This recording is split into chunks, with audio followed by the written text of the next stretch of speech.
요한계시록 10장 1절에서 11절까지의 말씀을 제가 받들어 봉독하겠습니다.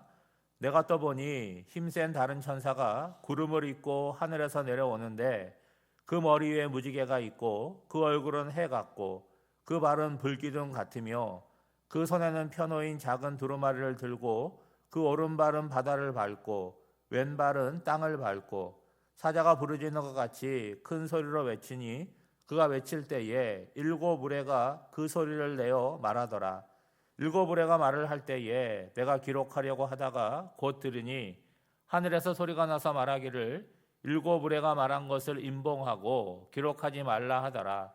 내가 본 바 바다와 땅을 밟고 서 있는 천사가 하늘을 향하여 오른손을 들고 세세토록 살아계신 이 곧 하늘과 그 가운데에 있는 물건이며 땅과 그 가운데에 있는 물건이며 바다와 그 가운데에 있는 물건을 창조하신 이를 가리켜 맹세하여 이르되 지체하지 아니하리니 일곱째 천사가 소리내는 날 그의 나팔을 불려고 할 때에 하나님이 그의 종 선지자들에게 전하신 복음과 같이 하나님의 그 비밀이 이루어지리라 하더라. 하늘에서 나서 내게 들리던 음성이 또 내게 말하여 이르되 내가 가서 바다와 땅을 밟고 서 있는 천사의 손을 펴 놓인 두루마리를 가지라 하기로 내가 천사에게 나아가 작은 두루마리를 달라 한즉 천사가 이르되 갖다 먹어버리라. 내 배에는 쓰나 내 입에는 꿀같이 달리라 하거늘 내가 천사의 손에서 작은 두루마리를 갖다 먹어버리니 내 입에는 꿀같이 다나 먹은 후에 내 배에서는 쓰게 되리라. 그가 내게 말하기를 내가 많은 백성과 나라와 방언과 임금에게 다시 예언하여야 하리라 하더라. 아멘. 오늘 본문인 10장과 뒤어 나오는 11장은 여섯 번째 나팔 재앙까지 나오고 이제 일곱 번째 나팔로 가기 전에 삽입된 내용입니다. 일곱 나팔 가운데 마지막 나팔만 남아있는 상황에서 오늘 본문을 보시면 힘센 다른 천사가 등장을 합니다. 앞서 5장에서도 일곱 인으로 봉인된 두루마리가 등장할 때 힘있는 천사의 음성이 나온 바가 있는데 이 천사는 일곱 나팔을 부는 천사와는 다르게 구별되는 천사입니다. 정확하게는 알 수 없지만 천사들이 있다고 할 때 그 천사들 가운데 가장 지위가 높은 특별한 지위에 있는 천사로 여겨집니다. 그런데 오늘 이렇게 10장에 나오는 이 천사의 모습은 계시록에 묘사되어 있는 예수 그리스도의 모습과 상당히 일치하고 있다는 거예요. 그렇게 보는 이유는 뒤어 나오는 그 천사의 표현 때문입니다. 먼저 이 천사는 구름을 입고 하늘에서 왔는데 계시록 1장에 보면 요한이 예수님께서 오실 때에 구름을 타고 오시리라 그렇게 얘기를 했죠. 구름이라고 하는 것은 구약 성경에 하나님의 영광과 임재를 상징합니다. 그리고 머리 위에 무지개가 있고 또 그 얼굴은 해 같고 발은 불기둥 같다고 했는데 우리가 여러 가지 깊게 볼 수는 없지만 이 무지개라고 하는 게 뭡니까? 하나님께서 인간에게 약속하신 그 징표잖아요. 그러니까 이 무지개가 있다라고 하는 것은 하나님의 신실하심이 있다라는 의미를 갖고 있습니다. 그리고 이 천사는 얼마나 거대한지 두 발을 어디에 딛고 있습니까? 한 발은 바다 위에 딛고 있고 한 발은 육지 위에 딛고 있어요. 여러분, 밟고 있다, 딛고 있다라고 하는 것은 지배, 통치를 의미하는 것입니다. 그러므로 온 세계가 하나님의 또 주님의 주권 아래 있다는 의미가 되겠죠. 그리고 이 천사의 손에는 뭘 갖고 있습니까? 작은 두루마리를 들고 있는데 그 두루마리가 펼쳐져 있다는 거예요. 그 펼쳐져 있다는 것은 그 내용이 공개되었고 계시되었다는 의미가 있습니다. 그리고 소리를 들어보니까 사자가 부르짖는 소리와 같은 큰 소리입니다. 동시에 일곱 무리가 함께 소리를 내죠. 여러분, 성경에는요 하나님의 위엄을 나타낼 때 동물의 왕인 사자의 포효에 비유하곤 하지요. 또한 하나님의 음성을 우레와 또 내성에 비유하기도 합니다. 그리고 앞서 말씀드린 대로 땅의 완전수는 7이라고 말씀을 드렸는데 일곱 우레는 완전하신 하나님의 말씀으로 그 말씀이 권능으로 선포됨을 의미하는 거죠. 여러분 그냥 본문만 보고 상상을 이렇게 해봐도 야, 그 소리가 상당히 크겠다, 그 정도가 아니잖아요. 직접 듣는다면 마치 고막이 찢어질 정도로 우리가 감당할 수 없는 그런 소리라고 여겨질 것입니다. 그 엄청난 소리를 요한이 듣고 기록하려고 할 때에 하늘에서 음성이 들립니다. 그 소리를 그냥 임봉하고 기록하지 말라고 하시죠. 여러분, 하나님의 말씀, 하나님의 계시가 있습니다. 그런 모든 것들이 우리가 다 알도록 100% 전해지는 것이 아니라는 거예요. 우리에게 들려지는 것이 있고 우리에게 깨달아지는 것이 있지만 또 어떤 것들은 우리가 알 수 없도록 봉인되어 있는 것들이 있고 감춰져 있는 것들이 있다는 거예요. 또한 신앙생활을 하면서 처음부터 모든 것을 다 알고 깨닫는 것이 아니라는 거예요. 신앙생활을 하고 말씀을 듣고 우리가 진지하게 말씀을 묵상해 나가면서 하나님의 말씀이 나에게 조금씩 풀어지고 열려지고 이해하게 되는 거죠. 그러니까 알려고 우리가 애를 써야 되고, 그리고 내가 잘 모르는 부분에 대해서는 남겨두는 그런 마음이 있어야 된다는 거예요. 여러분, 이어지는 내용을 보면 우리들이 어떤 서약이나 맹세를 할 때 오른손을 들고 맹세를 하지 않습니까? 그와 같은 모습이 펼쳐집니다. 주님으로 여겨지는 힘센 천사가 하늘을 향하여 오른손을 듭니다. 그리고 하늘과 땅과 바다에 있는 모든 창조물들을 지으신 하나님께 맹세를 하고 있죠. 여러분, 이 맹세의 의미가 무엇입니까? 하나님을 가리켜 맹세한다는 것은 이 말씀이라고 하는 것이 입에서 나오는 말로 끝나는 것이 아니라 그 말씀을 통해서 그 말씀의 근원이 되시는 하나님께서 반드시 그 말씀을 이루시고 성취한다는 의미를 갖고 있습니다. 여러분, 구약 성경을 보면 곳곳에 하나님께서 맹세를 하세요, 인간에게. 그런데 누구 이름으로 맹세를 합니까? 자신의 이름을 두고 맹세를 하는 거예요. 왜냐하면 하나님보다 더 큰 권위를 갖고 있는 존재가 없기 때문입니다. 여러분, 맹세의 내용이 뭐죠? 7번째 천사가 나팔을 불게 될 때에 하나님의 비밀이 이루어질 것이다. 특별히 그것이 지체되지 않을 것이다 라는 것이 이 비밀이라고 하는 거죠. 여러분, 지체하지 않는다는 건 뭡니까? 더 이상 시간이 없다는 거예요. 여러분, 지금까지 살펴본 계시록의 이렇게 내용을 쭉 보시면 분명히 하나님의 심판이 시작되었어요. 그런데 완전한 심판이 아니라 뭔가 여지를 두고 있다는 거예요. 여러분, 어제 9장에서 살펴본 내용만 봐도 황충이 무저갱에서 등장을 하잖아요. 사람들을 공격합니다. 그런데 5개월 동안 공격을 하는데 결론적으로 죽이지는 않잖아요. 그리고 이어서 마병대가 등장을 해서 사람들을 공격하기 시작하는데 제한적이에요. 이 땅에 있는 사람들의 3분의 1에게만 공격을 가합니다. 지금도 7번째 나팔을 불 때라는 현재적인 시점이 아니라 미래적인 시점을 얘기하고 있어요. 그리고 결론적으로 뭐라고 얘기하고 있습니까? 지체하지 않겠다라고 선언하고 있어요. 그러니까 더 이상 시간이 없다는 거 아니겠습니까? 그렇지만 이 말을 바꾸어 말하면 현재까지도 돌이키고 회개할 수 있는 마지막 기회가 남아 있다는 의미로 들릴 수 있다는 거예요. 7인이 지나가고 지금 7 나팔의 재앙이 시작됐잖아요. 그리고 이제 7 나팔을 불기 직전에 이제 그 말씀이 주어집니다.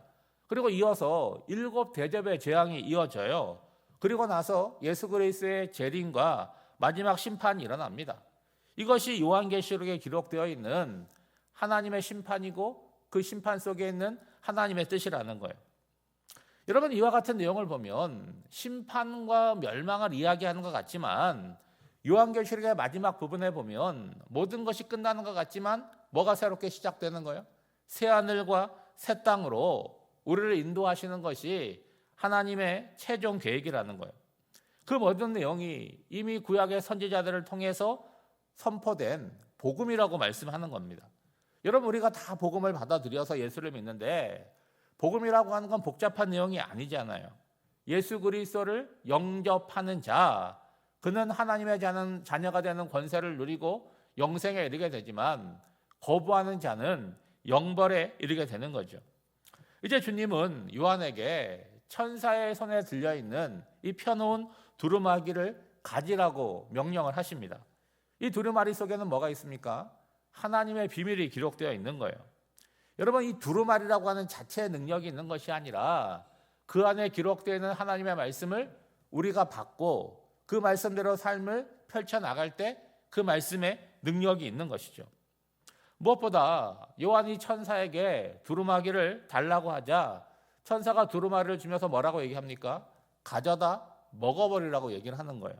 그리고 그걸 먹게 되면 그 먹을 때 입에서는 꿀처럼 달지만 뱃속에 들어가면 쓰게 될 것이다 라고 얘기합니다. 여러분, 두루마리를 소유한다는 건 뭐예요? 오늘 우리가 성경을 갖고 있는 것과 똑같은 겁니다. 갖고 있는 것에 그치지 말고 먹으라는 거예요. 먹는다는 건 뭡니까? 단순히 내가 성경을 읽는다, 그런 의미를 넘어서서 우리가 음식을 먹고 내 몸에 그것을 소화하듯이 하나님의 말씀이 내 속에 묵상되어지고 나의 말씀이 되어야 된다는 거예요. 우리가 몸이 아프면 병원에 갑니다. 그러면 이제 약국에서 약을 받아오게 되는데 그 약을 받아왔다는 것은 굉장히 중요하지만 그 약이 내 몸에서 효력을 나타내려면 어떻게 됩니까? 먹어야 되고 복용해야 되는 거예요. 마찬가지라는 거예요. 하나님의 말씀을 내가 복용하고 그 하나님의 말씀이 내 삶에 영향을 미쳐야 된다는 거예요. 여러분, 그 묵상이라고 하는 단어가 그 단어에서 우리가 먹는 약이라는 그 영어 단어가 유래했음을 말씀을 드리고 싶어요. 여러분, 두루마기를 먹을 때 꿀처럼 달다는 건 뭡니까? 여러분, 우리가 성경 말씀을 읽고 또 하나님의 말씀을 예배 가운데 듣게 될 때 여러분, 그걸 은혜롭게 듣고 기쁘게 듣고 달갑게 듣는다라고 하는 건 여러분 은혜겠죠.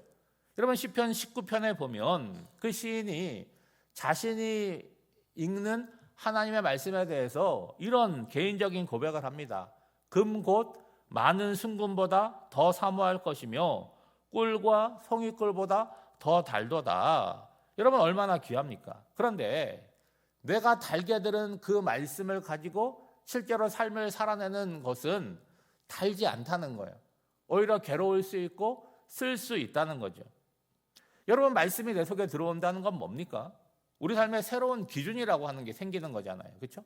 그러면 그 기준이 나로 하여금 뭘 하게 하는 거예요? 내가 죄가 있고 허물이 있는 존재라고 하는 것을 드러내기 시작하는 거예요. 그리고 지금까지 살아왔던 삶을 잘못된 삶이다, 멈춰야 된다고 얘기하고 이렇게 살으라고 새로운 삶을 제시하는 거죠. 여러분, 내가 살아왔던 삶대로 사는 게 쉽겠습니까? 새로운 삶을 사는 게 쉽겠습니까? 거기에 갈등이 생기니까 힘들고 고통스럽다는 거예요. 그렇다고 여러분, 포기할 수는 없는 거 아니겠습니까? 결국 삶을 살아내는 고통스럽고 쓴 과정을 통해서 우리 인생이 어떻게 되는 거예요? 바른 길을 찾는 것이고 또 온전하게 빚어지는 것이고 성화의 길로 가게 되는 것이죠. 여러분, 힘들 수 있어요. 그리고 가다 보면 왜 내가 꼭 이렇게 살아야 되느냐, 그런 마음이 들 수도 있습니다. 그렇지만 예수를 믿는다는 건 뭐예요? 그 하나님의 말씀의 기준으로 내 삶을 살아나가는 거죠. 그러니까 말씀을 꿀처럼 달게 받아들이고 그 말씀으로 비록 고통스럽겠지만 삶을 고쳐나감으로 인해서 하나님 앞에 가까이 다가갈수록 더 성화되고 거룩해지는 저와 여러분이 되시기를 주님의 이름으로 축복합니다. 기도하겠습니다. 하나님 아버지, 또 새로운 한 날을 허락하여 주시고 생명과 호흡을 주시고 주의 전에 나와 말씀을 듣고 기도하며 하루를 시작하게 해주시니 감사드립니다. 아버지 하나님, 어제와 그제는 나라의 일로 인해서 시끄럽고 소란한 시간들을 보냈습니다. 국민을 섬기라고 주어진 권한을 바르게 사용하지 못할 때 그 혼란함과 피해가 얼마나 큰지를 확인할 수 있었습니다. 일상을 다시 회복하게 하심을 감사드립니다. 이 땅과 이 나라와 이 전국을 보살피다 가장 합당한 길을 찾게 하여 주시옵소서. 우리에게 주어진 삶은 언제나 소중한 기회라는 사실을 알고 귀로만 듣고 끝나는 말씀이 아니라 삶으로 살아내고 몸의 습관처럼 배어들게 하옵소서. 그리하여 의식하지 않더라도 정직하고 올바른 삶을 선택하고 실천이 자연스럽게 이루어지게 하여 주시옵소서. 아버지 하나님, 환우들을 위하여 기도합니다. 수술을 마치고 금식하며 회복하는 성도의 수술 부위가 잘 회복될 수 있도록 인도하여 주시고, 또 수술의 결과가 좋은 소식으로, 기쁜 소식으로 전해지게 하여 주시옵소서. 생명의 주인 되신 하나님 앞에 새 생명을 잉태하려고 기도하고 준비하는 젊은 부부가 있습니다. 시험관하기를 시도하려고 하오니 하나님께서 함께하여 주셔서 오랜 시간 걸리지 않고 임신하는 기쁨을 누리게 하여 주시옵소서. 오늘도 주님 앞에 겸손히 기도하는 성도들에게 성령으로 임재하여 주시사 그 기도에 불이 붙게 하여 주시고 더 뜨겁고 신실한 기도의 자리로 나아가게 하여 주시옵소서. 각자의 삶의 자리에서 오늘도 힘겹게 살아나가는 성도들과 주님 동행하여 주셔서 세상 가운데 살아가지만 하나님의 자녀답게 오늘을 살아나갈 수 있도록 붙들어 주시옵소서. 오늘 한 날의 삶을 성령 하나님께 맡겨드리오며 이 모든 간구를 예수님의 이름으로 기도하옵나이다. 아멘.